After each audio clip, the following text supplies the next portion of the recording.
Phone அடிக்குது பாரு, எடு. அது கூட போய் குடும்பம் நடத்து போ. அரமண்டல் உன் போன் தான் அடிக்குது.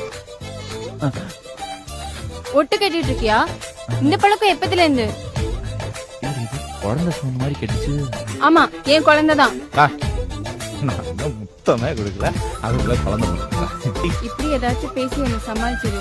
ஒழுங்கா ஒரு வேலைக்கு போறியா? லவ் பண்ண ஆரம்பிச்சதுல இருந்து பெட்ரோல் செலவுல இருந்து சாப்பாடு செலவு வரைக்கும் நான் தான் உனக்கு பாத்துட்டு இருக்கேன். அன்னைக்கு தேன் மிட்டாய் வாங்கினது கூட வெறும் 10 ரூபாய் தான். அது கூட உன்னால வாங்கி தர முடியல. இப்படி எல்லாம் இருந்தா யாராச்சும் பொண்ணு தருவாங்களா? நீயே சொல்லு.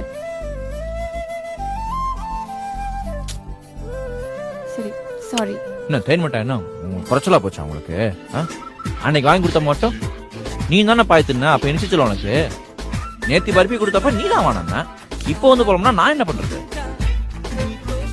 உன்னெல்லாம் திருத்தவே முடியாதுடா, போடா. போன் அடிக்குது பாரு.